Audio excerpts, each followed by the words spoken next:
Thank you so much for the high honor of being able to share a few thoughts at this beautiful, beautiful conference. My sister, Carolyn, is here, and Carolyn lives in Atlanta. Carolyn is the light of our family, and also my brother David is here, and so I'm so grateful to them for coming to this conference. I wanted to start by sharing two of my very favorite quotations. One of them comes from Baha'u'llah's writings, and the other comes from the writings of Confucius, the Analects. Baha'u'llah says, "For every land, we have prescribed a portion. For every occasion, an allotted share. For every pronouncement, an appointed time. And for every situation, an apt remark." We gather at this conference in the hope that we might share some remarks that would be useful to you, and also that would bring the Baha'i discourse into greater discourse with the questions that the peoples of the world need urgently to address. And one of those questions is, what might it mean for a human life to matter? I was telling the friends the other day that when I was in my early 20s, I was in college, and I had a near-death experience.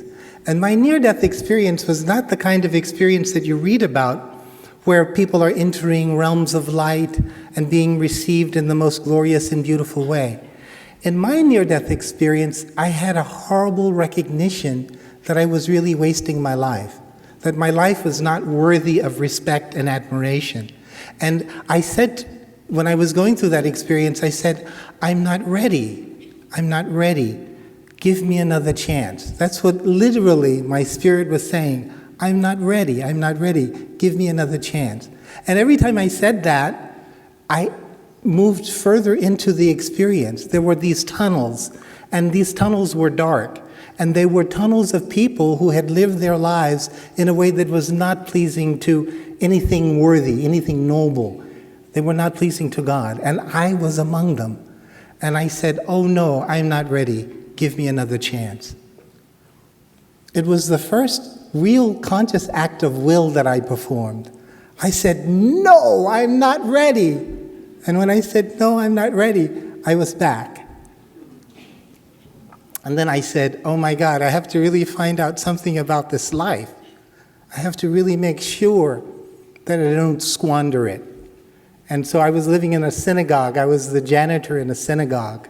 And every evening when the people would leave, I would go to the second floor and I would start to read the prophets of Israel. And they started to inform me. I had grown up a Baptist, so I knew something about spiritual things, but I wasn't living them at all. It was just one big parade of nonsense.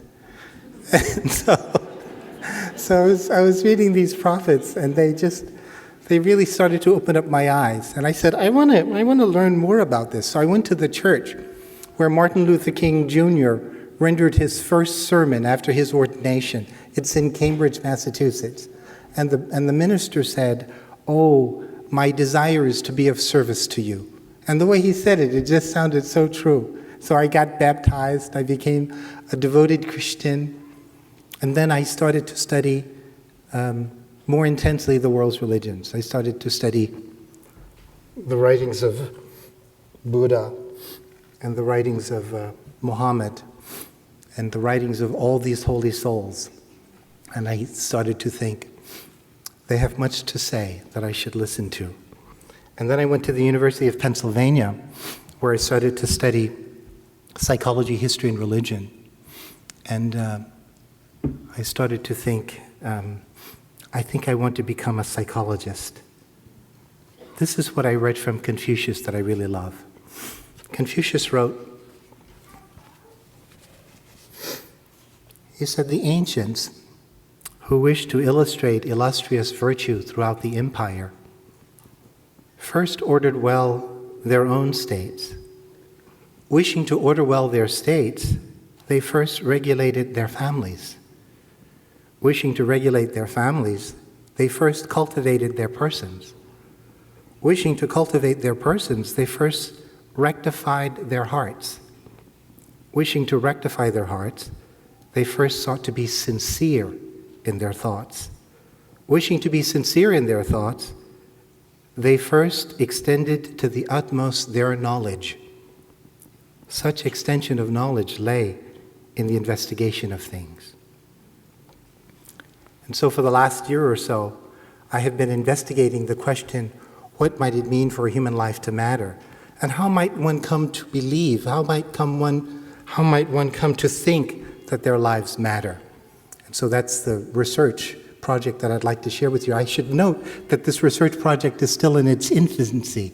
We just began it about a year ago. And I have these wonderful collaborators, many of which live in different parts of the world. And so we're just starting to gather data. We're just starting to think about these things. And so my hope is just to share with you some of the things that we've been thinking about. We came up with a preliminary first sort of definition of the phenomenon of existential mattering. And with your permission, I'll just read to you this first definition. Existential mattering, in the sense that is deployed in this research, consists of the felt or phenomenological sense of one's intrinsic value. We refer to this manifestation of mattering as benign or altruistic, and suggest that these forms of consciousness are revealed in various forms of self-care, as well as the capacity and will to serve others. They may also be manifested in the consciousness of one's role in self-transcendent socio-historical processes, the perception of one's uniqueness in the vast universe, and/or awareness of one's connection to that which is perceived to be sacred. In contrast to these positive forms of mattering, we hypothesize the existence of a malignant form that we refer to as malevolent or dark mattering. In this form, the sense that one matters is awakened and/or sustained by narcissistic attitudes and assumptions, by prejudice directed against outgroups who are presumed to be inferior, and/or by hostile attitudes towards life itself. John Bayer described malevolence as a contempt for the good that is personally deep. The malevolent or dark forms of mattering thus tend to be destructive. In this research, we are interested in exploring the implications of these various forms of mattering for young people's psychological, social, and spiritual health. So there are three views of how the sense of mattering can arise. And I'll just share with you very briefly these three views. In one view, the sense that one's life matters is socially constructed. It's nurtured in human relationships. We come to believe that we matter from this point of view because other people say to us we matter. This is sort of like the looking glass theory of human identity development. Other people treat us with kindness, treat us with love, treat us with respect. And out of this love, this treatment, this respect, this nurturance, we develop the sense that we matter, and we start to care about ourselves. And we also quite naturally start to care about others. So this idea is that the sense that we matter depends upon other people believing that we matter. And because they believe that we matter, we come to be persuaded that we matter. The second view holds that the sense of mattering can arise out of an act of will, that we can do something, that we can perform an act. And the performance of this act, we see the effects of, and these effects persuade us that we are of value, that we matter, that our lives can make a difference in the world. I'll share with you an example of that in just a moment. And then the sense of mattering can also be awakened with experiences or encounters with that which is perceived to be sacred. And I'll share with you two examples of that. This is one of my former students. Her name is Rahel Nardos. Rahel Nardos is now a surgeon. When she was a sophomore at my college, she came to me and said, "I'd like to work with you in your lab." And I said, "Well, I'm working on a book. If you want to work with me on the book, you're most welcome to do that." And she said, "I'd love to work with you on your book. What is your book about?" And I said, "I'm trying to write a book on violence against women and girls." It was the second sort of large epidemiological study of violence against women and girls, and she became a student without parallel. She worked as hard as she could while also studying biochemistry, physiology. She was just an extraordinary student from Ethiopia. She had come with nothing. She just showed up. She had a little suitcase. We gave her a full scholarship, and she said, I'm going to do my best. And I said, okay, let's do our best. So we wrote this book together. This is my first book that I wrote with her. And then she said to me, when I graduate from this institution, I'm going to become a surgeon, and I'm going to go back to my village, and I'm going to help women who have undergone female genital mutilation. I'm going to give them reconstructive surgery, and I'm going to help them so that they can have children without pain, or that they can overcome various kinds of disorders or disabilities. And I said, Rahel, surely you will do this. She graduated. 4 years later, my phone rings. It's Rahel. She says, I am calling to invite you to my graduation from Yale Medical School. So I go to the Yale Medical School, and her family from Ethiopia is present. They're walking down the aisle dressed in royal robes. They were wearing the robes of their traditional culture.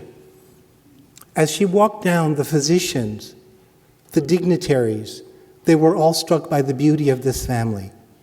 Rahel Nardos graduated. She went on, did her residency. Literally, 4 or 5 years later, I get a second call. I have finished my residency.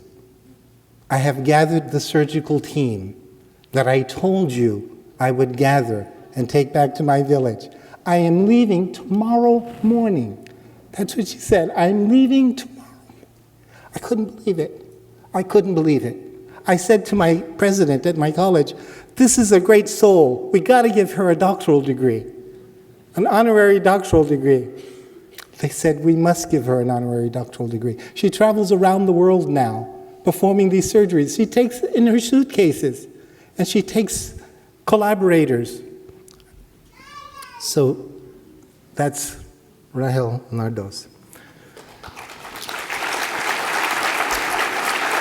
The sense that one's life matters can also be awakened by encounters with that which is perceived to be sacred. This is one of my favorite little stories. There are these two men, and Jesus, walking by the Sea of Galilee, saw two brothers, Simon, called Peter, and his brother Andrew, casting a net into the sea, for they were fishermen. Then he said to them, follow me, and I will make you fishers of men. They immediately left their nets and followed him. What perception, what awareness. Then, going a little further, going on from there, he saw two other brothers, James the son of Zebedee and John his brother, in the boat with Zebedee, their father, mending their nets. He called them, and immediately they left the boat and their father and followed him. In Buddhism, there's also the story of Sunita. Sunita is one of my favorite stories from all of the chronicles of the world's religions. Sunita was a flower picker. He was essentially homeless in Benares, and he would gather flowers at the end of the day that were left in the market that were still alive. And he would sell these, and in this way he made his life. When the Buddha came across the horizon, Sunita saw him. Sunita was one of the first to see him when he entered Benares. And Sunita was so struck by the gait, by the beauty of the movement of the Buddha, that he felt embarrassed and ashamed. He did not want the Buddha to have to look upon him because he was dirty and he was homeless. But the Buddha also saw the purity of the heart of Sunita. And so he immediately goes over to Sunita and he says to Sunita 3 times, Sunita, come forth. Sunita, come forth. Sunita, come forth. And Sunita becomes one of the earliest disciples of the Buddha. And they say that wherever he went, he was so shining and so beautiful that people had an inclination of the majesty of the Buddha just by looking at one of his disciples.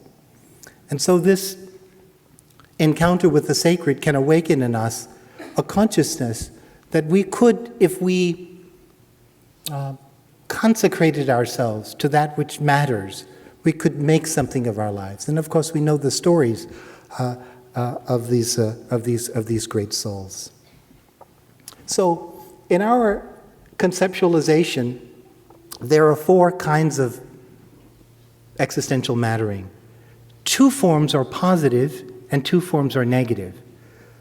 The 2 positive forms are benign and altruistic, and the 2 negative forms are dark and malignant. If you encounter someone who is manifesting the malignant form of existential mattering, you're encountering a very dangerous person, because that person gets their sense of mattering from the exploitation, the manipulation, harm done to others. And so we were interested in how people could develop a malignant sense of existential mattering. And that was some of the early research that we did. Things matter to us, of course, to the extent that they are perceived to have value.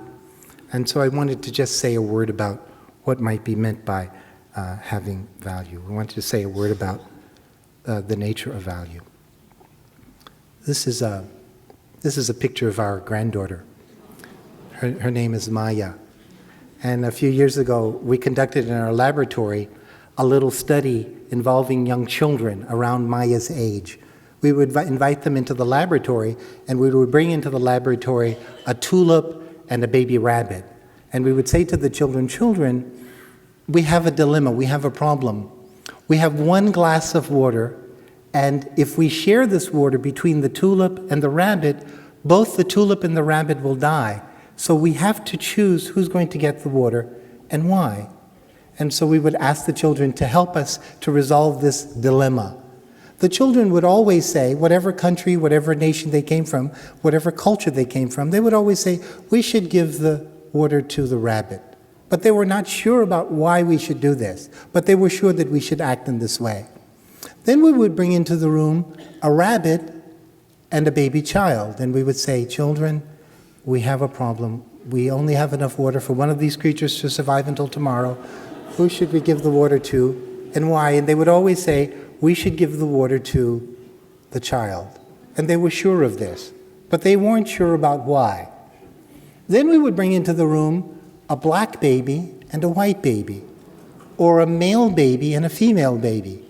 And we would say, children, now we are stuck with a really difficult problem that you must help us to resolve. We only have enough water for one of these babies to survive until tomorrow.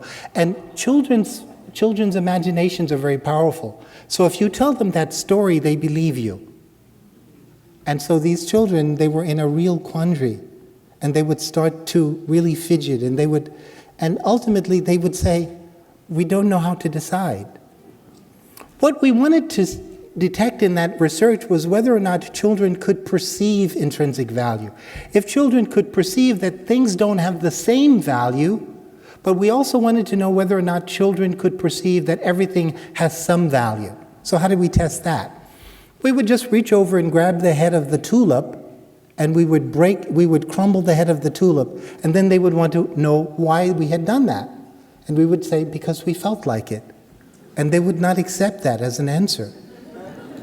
However, if we said, children, we have to chop up the tulip in order to feed the rabbit, they would happily join us. So this sense that there is a kind of a value hierarchy in the world, that we can perceive that value hierarchy, and that when we make a moral choice, what we do is we sacrifice something that is of lesser value for something that is of greater value. And when we make those kinds of value choices, we contribute to the development of that which is good in the world. We bring forth potentialities. This is my teacher and dear friend, William Hatcher. You've heard me speak about William Hatcher probably many times, and I apologize, but I think about him all the time. William Hatcher came to Switzerland when I was working there, and I was reading his work, and I saw him coming 7 feet, several hundred pounds, and I said, "You must be William S. Hatcher." And he said, "I am none other. Let me tell you what I've been telling the Russians." And he was at the Mathematical Institute, the Sokolov Mathematical Institute in St. Petersburg. And he just filled my life with the most extraordinary ideas. And I fell in love with him. And I said to him, Professor Hatcher, let me work with you. And he said, let's begin. And so we had the great bounty of traveling to many places and giving lectures and talking about his theory of value. And I'll just share with you one little idea from that. So, in Hatcher's conceptualization, there were two kinds of value, but I added a third. One kind of value is what we call functional value. So this microphone that I'm using has functional value. It enables me to project my voice over a certain distance. This computer has functional value. A hammer has functional value. So when we can build capacity of the human body into other things like the human mind or the human eyes or the human hands, we can increase the potential of our human capacities by creating functional value. Second kind of value is called extrinsic value, and that's socially constructed value. So whensoever a group of people shall get together, shall confer a certain amount of value on a thing, then a society, a culture, a civilization, recognizing that value, can develop a very, very complex system of social organization. So the ability to confer symbolic value enables civilizations to evolve and to become more and more complex. And then there's a third kind of value which is called intrinsic value. And intrinsic value has to do with what a thing can do or become. And we like to use the example of the sun shining in the heavens. The sun is of value because it's the source of life and warmth in the biosphere. Everything in the natural world depends upon the sun for its survival. When a child is born, a child doesn't know of the value of the sun. So a child has to learn about the nature of things. The child has to learn about the nature of reality, the laws that govern reality. And as the child learns about the nature of things, the child develops a sense of, or consciousness of, intrinsic value. Gradually, children begin to develop a sense of their own intrinsic value. They start to care about themselves in ways that really matter. And if they start to care about themselves in ways that are real, they also start to care about other people.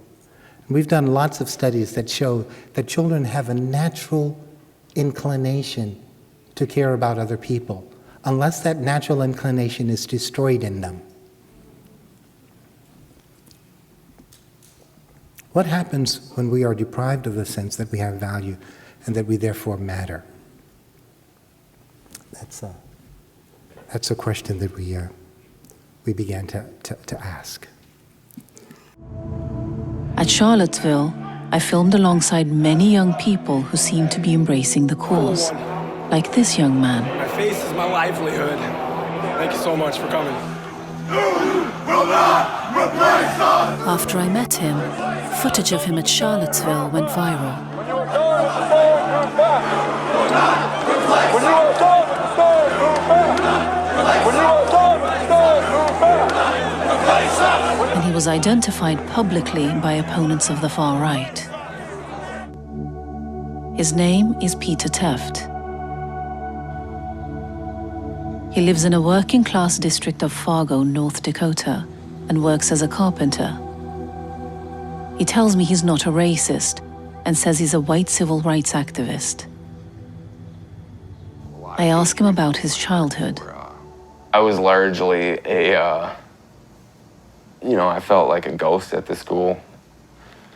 Like a nerd or a freak or something. I might have had, body dysmorphia. I felt like I was either too big or too fat. A lot of the way people think and act doesn't happen in a vacuum. And I guess maybe there's a part of me that wanted everyone to like me. And did they? No. Nope. No. Between the age of 23 to 25, I'd just get really depressed. I saw so much wrong with the world, and... Like what? Like what bothered you most? I guess looking back what bothered me the most was I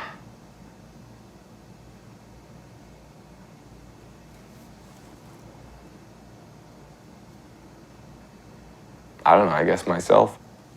You know, it makes a guy rethink things, and then, you know, when you start realizing and examining stuff, and all of a sudden you realize, hey, maybe like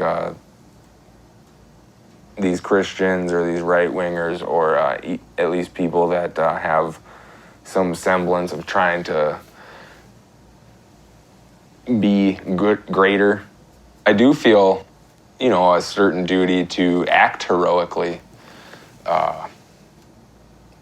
And this movement provides you with the platform to be heroic. Honestly, yeah. You know, it does kind of feel like I'm in like a league with like superheroes. These guys, I mean, they're so smart. You know, like I feel like I'm the Green Lantern and they're my watchers.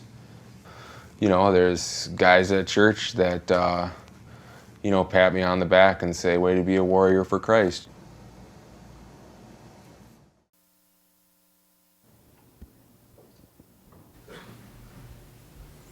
So we started to do research on how pain and suffering can impact a person's belief that their lives matter and can push them into these dark zones. And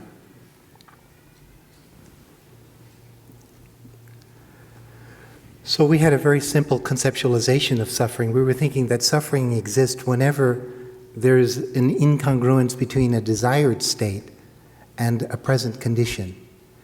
And we generally believe that by acting in a particular way, we can close the distance between what we are and what we wish to be.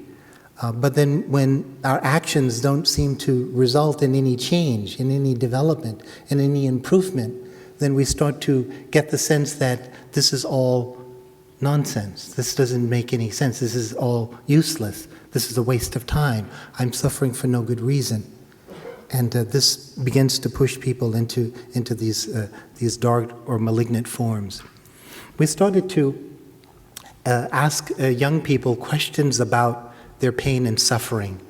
We asked them, for example, please rate the following sources of pain and suffering from 0 to 10 according to how much they have troubled you in the past month. For example, pain associated with thinking about the kind of person that I am, or pain associated with my behavior, or pain associated with the physical conditions in the place I live, or pain associated with my job or my studies, pain associated with loneliness. When I was in college, I almost died of loneliness. I was living in that synagogue, and I saw almost nobody. And I started to say, oh my God, I don't think that I can make it until tomorrow. And the following day, somebody came to my door and said, I want to meet Michael Penn. And I said, hello, I'm Michael Penn. And that person became my closest friend. I felt like the heavens had heard my prayer. I mean, I literally meant, I don't think I can make it until tomorrow. I'm so lonely. And the next day, I had this closest friend, and we traveled to Europe together. Her family said we should go to Africa. I went to Mali. I almost died in Mali from eating some food. No, the Malians are wonderful people, but we arrived a day late. So the thing that they had made for us in 110-degree temperature had become a little sour. And when I went to put my hand in it, electricity went up my arm. It said, go back. But I didn't, my friend said, I can't eat this. But I said, we have to be polite. So I took some into my mouth, and as it was going down my throat and my stomach started to get hot. You know, that kind of hot where you know you're going to get really sick? So I started, sure enough, for 3 days, I was in this tent. It wasn't a tent, it was some kind of holding. And I was heaving. And a traditional medicine man came by and said, I understand that there's an American who's ill. And he took me into his lap. He put my head on his lap, and he took sugar water, and he fed me sugar water for hours. And he said, you're going to be all right. You're going to recover. And he would go like this on my head. And I felt like I was his baby. He nursed me back to life.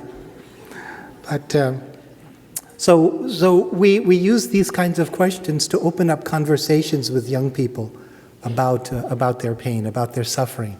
And when they can talk about their pain and their suffering, just the ability to talk about their pain and suffering feels empowering. It gives them strength. And when they hear, of course, the stories of others who are struggling with these kinds of things, it gives them strength and it gives them courage.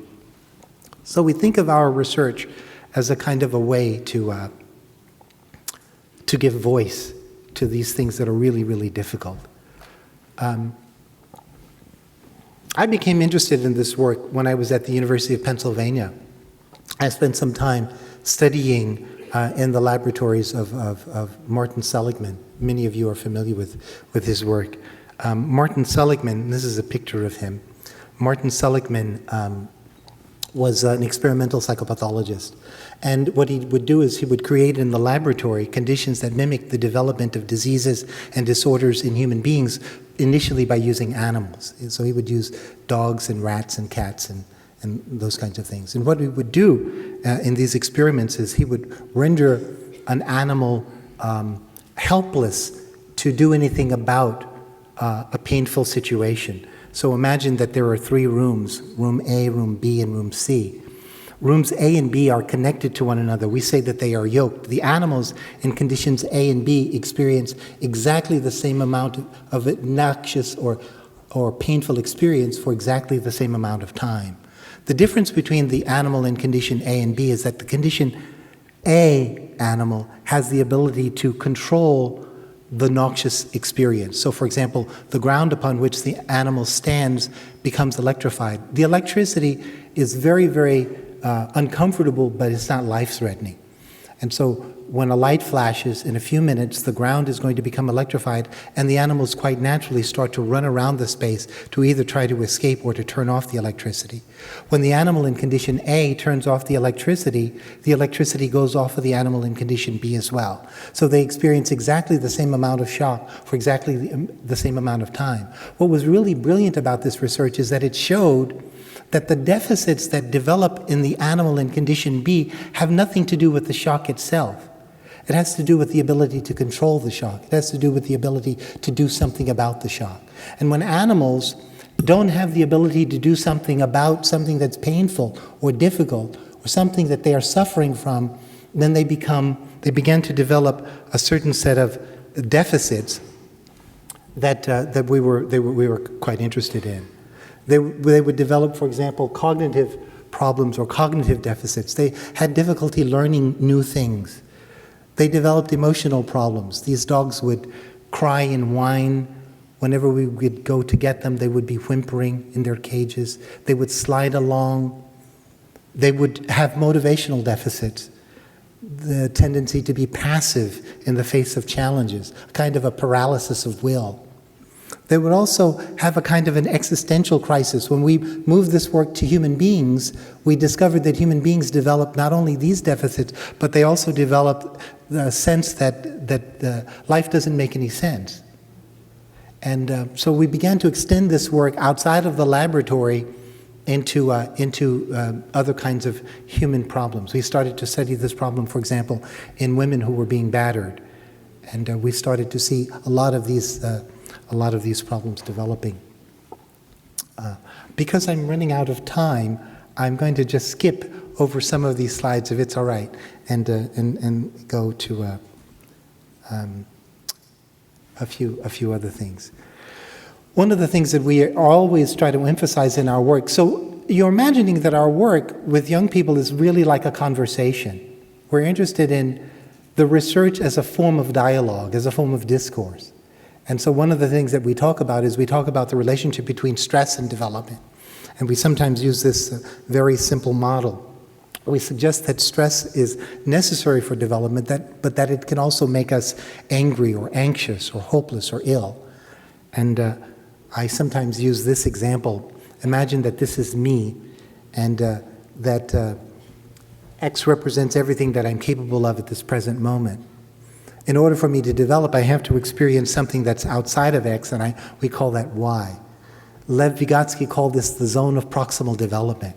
So if I act in a certain way when I'm in X, I can begin to move into Y. But oftentimes, X is very confusing to me. I don't understand it. It doesn't make any sense. So I need sometimes the help or the support of others who have already been in X. They can sort of explain things to me. They can accompany me. They can assist me in navigating through X. So X plus Y leads to development. But of course, when I'm in X, I'm in a period of suffering, of doubt, of difficulty.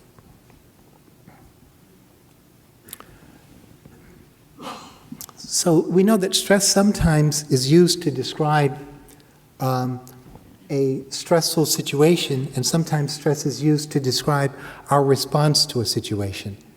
And so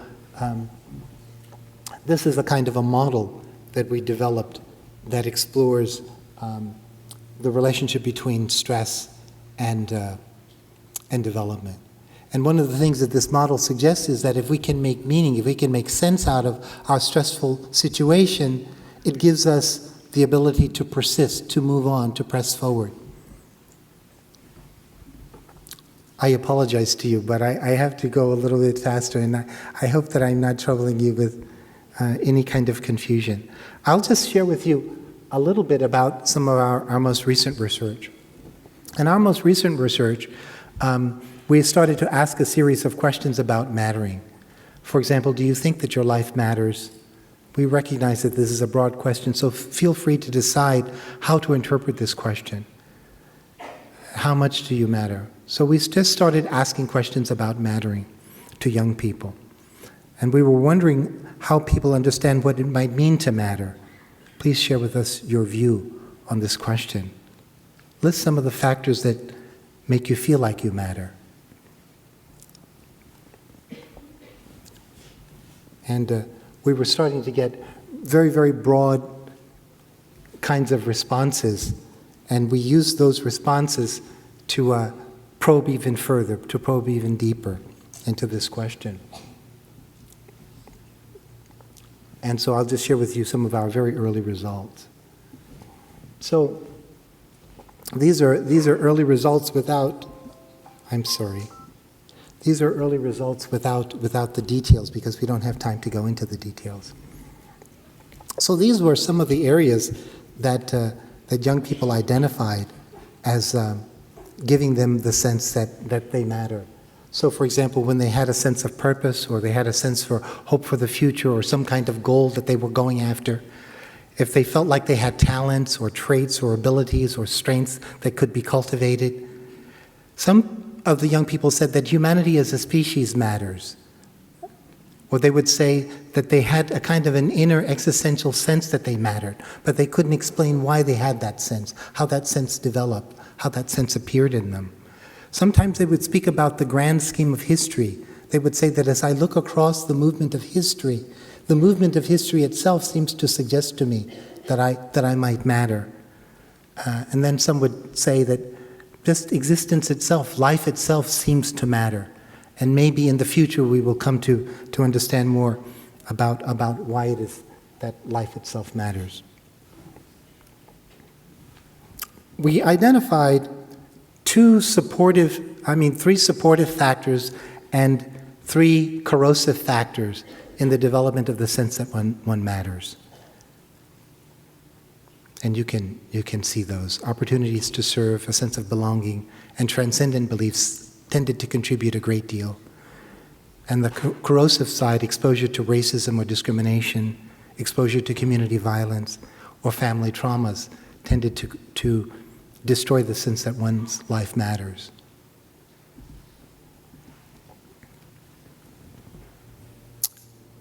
We're especially interested in applying this work in studies of how the junior youth group process and the study circle process impact the sense that one's life matters. And we'll share with you a little film clip of this, shared with us by some of the friends in Virginia. I grew up in Lynchburg, Virginia. I was raised Christian in a relatively large church. It's the only place I've ever lived. So I been looking for something to do. I've been looking for service, and I wasn't sure where I wanted to go, so I started praying to God to send me something meaningful. I'm originally from Brunei, but I grew up in different regions of the world.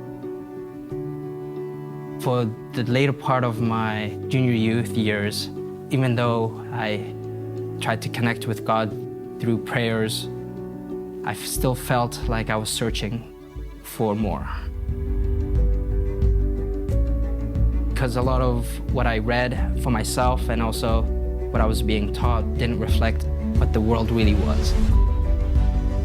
I was like, okay, I'll just accept the world as it is. I'll just live this life as best as I can. And then, when you least expect it, Baha'u'llah reaches out. I actually met Arash and Farzaneh at a church gathering. And then when I met them, I just knew that this was my answer. Right away, I started animating a junior youth group, and that was really interesting to get involved in the institute process. The more I got involved, the more I fell in love with it. There were people who really believed in making a better world and were doing what they needed to bring that about. And it was unlike anything I'd ever seen in my life. And it was just confirmation after confirmation that this was where I was supposed to be.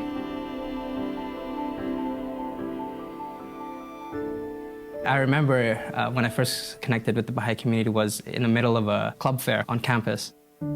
I was ready to leave the hall, so I said in my head, okay, I'm gonna give 15 seconds of my time, and then I'm gonna rush to class because I'm already 15 minutes late. So I go over to the table, and they start telling me about the Junior Spiritual Empowerment Program. Do you want to be a mentor? So I signed up. That piqued my curiosity and made me investigate what this Baha'i faith was even more on my own. They had an intensive camp coming up during the winter break. It was only a 5-day program, and what really piqued my interest was that it was away from the city. It was a space that allowed us to just focus on our spirituality, and it really transformed my life in a way that I could have never imagined. Coming here to America to study, I said to myself, all right, I'm not gonna get distracted with anything. I'm just gonna go to class and I'm gonna focus and get good grades, get my degree, get a job, and that's it. But this institute camp showed me that you can serve while you're working, while you're going to school. I don't have to wait till I get a degree and then I can focus on my spirit or my soul, that I can do both at the same time. Right after the institute camp, there was no time to lose. We came straight back into one of the focus neighborhoods here in DC, and it took about 2 weeks of outreach. And then we finally had enough families and junior youth to start a group. And 2 years later, we're still here. We're meeting every Sunday. They've grown so much, and I've grown so much as an animator as well.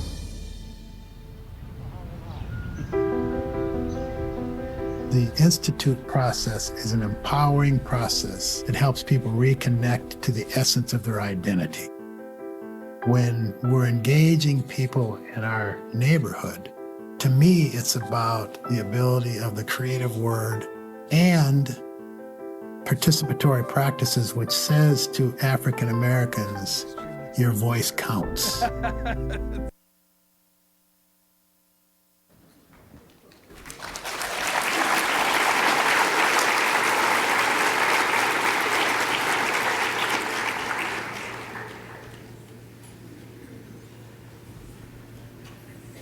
So I've been thinking a lot about how valuable it is to draw upon these ancient resources if we want to go further in our own development and we want to contribute to the development of others.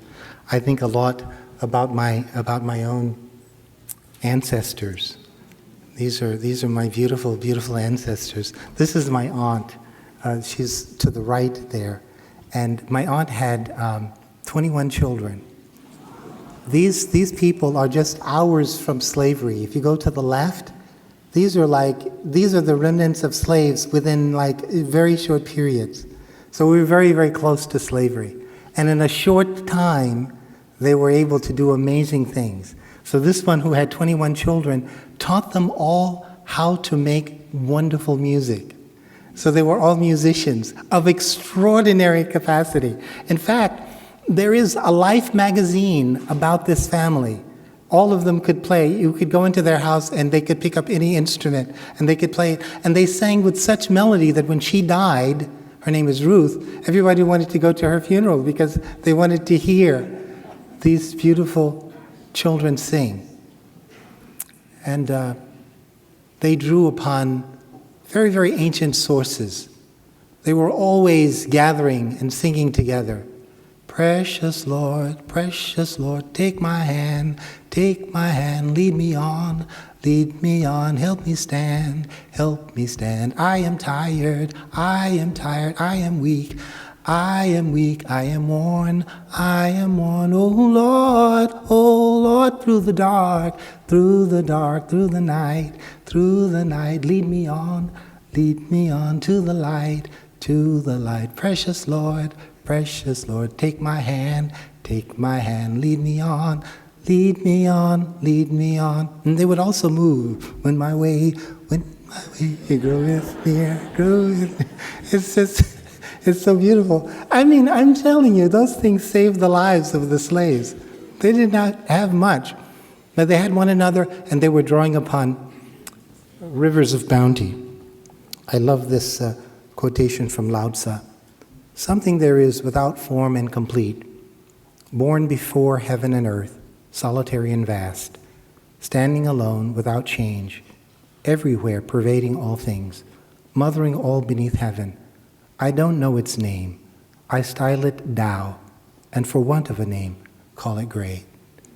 So in all the traditions of the world, there are these promises of aid and assistance to us if we do our best. Thank you so much for allowing me to share a few thoughts.